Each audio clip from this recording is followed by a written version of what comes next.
Hello students, इस video में हम लोग पढ़ेंगे टिश्यू। जो टॉपिक हम लोगों को ये टिश्यू पढ़ना है, किस में पढ़ना है, ऑर्गेनाइजेशन ऑफ लिविंग वर्ल्ड में क्लास 9 में पढ़ना है। और सबसे पहले देखेंगे कि हम लोग टिश्यू बनता कैसे है। इससे पहले जो हम लोग पढ़े फंडामेंटल यूनिट्स ऑफ लाइफ में हम लोग सेल पढ़े।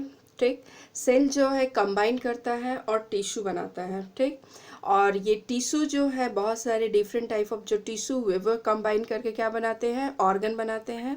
और बहुत सारे ऑर्गन जो है एक साथ मिल करके ऑर्गन सिस्टम बनाते हैं। तो यहाँ पे हम लोग पढ़ेंगे टिश्यू है क्या। पहला पॉइंट लिखे हैं, group of cell with similar structure and function. Tissue जो होता है ग्रुप ऑफ सेल होता है, मीन्स बहुत सारे सेल का ग्रुप होता है जो एक जैसा फंक्शन करता है और उसका स्ट्रक्चर भी सेम होता है। The basic cell structure is same in plant and animal but there are visible differences. इस चैप्टर में हम लोग को प्लांट टिश्यू और एनिमल टिश्यू दोनों ही पढ़ना है। तो जो बेसिक सेल स्ट्रक्चर जो होता है प्लांट और एनिमल का सेम होता है, लेकिन फिर भी कुछ विजिबल डिफरेंसेस होते हैं। वो क्या है, the plant body is fixed but animal body move from place to place for food and shelter. ठीक है, प्लांट बॉडी जो होता है वो फिक्स होता है, लेकिन एनिमल बॉडी जो होता है वो मूव करता है किस लिए, फूड और शेल्टर के लिए। Plant have some localised region with special tissue. Plant में जो है कुछ लोकलाइज्ड रीजन होता है जहाँ पे कुछ स्पेशल टिश्यू प्रेजेंट होते हैं जो हमेशा ग्रोथ करता है, मीन्स डिवाइड करता है, जिसके कारण प्लांट में ग्रोथ होता है। लेकिन एनिमल में जो होता है वो ग्रोथ जो है हमेशा होल लाइफ नहीं होता है, कुछ समय तक होता है, उसके बाद जो है वो ग्रोथ रुक जाता है। रीज़न क्या है, प्लांट बॉडी फिक्स है लेकिन एनिमल बॉडी फिक्स नहीं होता है। नेक्स्ट स्लाइड में हम लोग पढ़ेंगे plant tissue. Plant tissue are two types, meristematic tissue and permanent tissue. Meristematic tissue cells are capable of dividing but permanent tissue are not. Plant tissue को basically हम लोग दो टाइप्स में डिवाइड करके रखे हैं, meristematic tissue and permanent tissue. Name से ही पता चल रहा है परमानेंट मीन्स वो डिवाइड नहीं करेगा आगे, और ये मेरिस्टेमेटिक टिश्यू जो होता है उसमें डिवाइड करने का कैपेसिटी बहुत ही ज़्यादा होता है, मीन्स उसमें ग्रोथ नहीं होगा, वो उसका जो सेल होता है वो कंटिन्यूअस डिवाइड करते रहेगा। ठीक है, और डिवाइड करने के कारण नंबर ऑफ सेल बढ़ेगा, इसलिए प्लांट में जो होता है यहाँ पे ग्रोथ होता है जहाँ पे मेरिस्टेमेटिक टिश्यू प्रेजेंट होता है। नेक्स्ट स्लाइड में हम लोग देखेंगे मेरिस्टेमेटिक टिश्यू क्या है, और इससे एक या दो पॉइंट लिखने के लिए आता है हम लोग को एग्जाम में, जैसे write the characteristic of meristematic tissue, 1 number 2 number इस तरह आता है हम लोगों को। Consist of actively dividing cell. Meristematic tissue किस टाइप के सेल का बना होता है, जिसमें डिवाइड करने का कैपेसिटी ज़्यादा होता है। Present on growing region of plant, example root tips and shoot tips. और ये डिवाइड कर रहा है तो ये जनरली कहाँ पे प्रेजेंट रहेगा, ग्रोइंग रीजन में, रूट टिप और शूट टिप्स में। ठीक है, their cells are closely packed without intercellular space. Intercellular space क्या होता है, दो सेल के बीच के स्पेस को हम लोग बोलते हैं इंटरसेलुलर स्पेस। और यहाँ पे जो है सेल में ग्रोथ नहीं होता है, ये कंटिन्यूसली डिवाइड करता है, इसलिए सेल जो होता है वो क्लोजली पैक्ड होता है, इसलिए सेल के बीच का मीन्स इंटरसेलुलर स्पेस जो होता है वो एब्सेंट होता है। They contains dense cytoplasm and prominent nucleus. क्योंकि इस सेल में डिवीजन होता है इसलिए इसमें न्यूक्लियस जो होता है वो वेल डेवलप्ड होगा, ताकि क्योंकि सेल डिवाइड करेगा और सेल के लिए मेन जो क्या पार्ट होता है, न्यूक्लियस।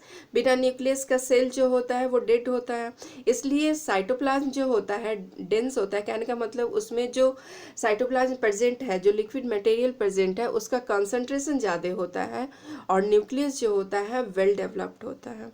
ठीक है, उसके बाद टाइप्स ऑफ मेरिस्टेमेटिक टिश्यू क्या है वो देख लेते हैं। Depending on the region of the plant where it is present, meristematic tissue are 3 types. Meristematic tissue जहाँ पे प्लांट में प्रेजेंट रहता है उसके बेसिस पे हम लोग इसको 3 टाइप्स में डिवाइड करके रखे हैं। ठीक है, एक हो गया एपिकल मेरिस्टेम, दूसरा लैटरल मेरिस्टेम और तीसरा इंटरकैलरी मेरिस्टेम। ठीक है, नेम से ही पता चल रहा है, एपिकल मीन्स वो एपिकल रीजन में रहेगा, दूसरा लैटरल मीन्स लैटरल साइड में रहेगा, और इंटरकैलरी मेरिस्टेम जो होता है वो इंटरनोड्स के बीच में प्रेजेंट होगा और लीफ जो जहाँ से अटैच रहता है स्टीम से वहाँ पे प्रेजेंट रहेगा। ये भी देख लेते हैं एक एक करके ये होता क्या है।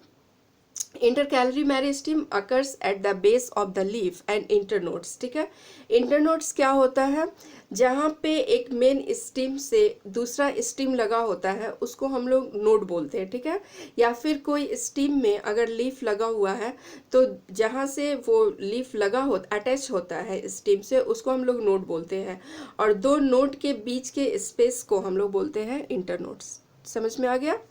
This cells grow fast and change in the permanent tissue, और ये जो होता है बहुत जल्दी ग्रो करता है और ग्रो करने के बाद परमानेंट टिश्यू में चेंज हो जाता है। उसके बाद lateral meristem, it occurs side of the central axis, it give rise to vascular tissue which help in transport of food and water. ये जो होता है सेंट्रल एक्सिस मीन्स ये स्टीम के थिकनेस को बढ़ाता है और ये वास्कुलर टिश्यू बनाता है। वास्कुलर टिश्यू किसको बोलते हैं, जो टिश्यू इस प्लांट में ट्रांसपोर्टेशन में हेल्प करता है फूड और वाटर को। फूड को ट्रांसपोर्ट करने के लिए हमको फ्लोएम चाहिए और वाटर को ट्रांसपोर्ट करने के लिए हमको जाइलम चाहिए। तो ये जो है वास्कुलर टिश्यू होता है, और ये बनता कैसे है, लैटरल मेरिस्टेम के द्वारा। उसके बाद apical meristem present at the growing tip of root and stem. ये मेनली जो है रूट और स्टेम के, जैसे सीड जर्मिनेट करता है और जर्मिनेशन के बाद दो पार्ट जो निकलता है, एक ऊपर की ओर जाता है जो स्टीम में चेंज होता है और एक नीचे की ओर आता है मीन्स सॉइल के अंदर की ओर जाता है जो रूट में चेंज होता है। तो उसके जो मीन्स फर्स्ट पोर्शन जो हुआ वहाँ पे ये एपिकल मेरिस्टेम प्रेजेंट होता है। This are causes elongation of the root and stem, और ये लेंथ वाइज जो है स्टीम और रूट को बढ़ाता है, इसलिए प्लांट का हाइट जो है या फिर रूट का जो लेंथ होता है वो बढ़ता है। नेक्स्ट स्लाइड में हम लोग फिगर देख लेते हैं मेरिस्टेमेटिक टिश्यू का कहाँ पे प्रेजेंट होता है। एक ये हो गया एपिकल मेरिस्टेम, ये हमारा स्टीम का जो पहला पोर्शन हुआ वहाँ का है। इंटरकैलरी मेरिस्टेम और ये लैटरल मेरिस्टेम। लैटरल मेरिस्टेम यहाँ दिखा रहा है, ये मेनली जो है प्लांट में थिकनेस को बढ़ाता है, और इंटरकैलरी मेरिस्टेम बताए ही इंटरनोड्स के पास प्रेजेंट होता है या फिर जहाँ से लीफ या फिर स्टीम अटैच रहता है मेन स्टीम से वहाँ पे प्रेजेंट रहता है। Thank you.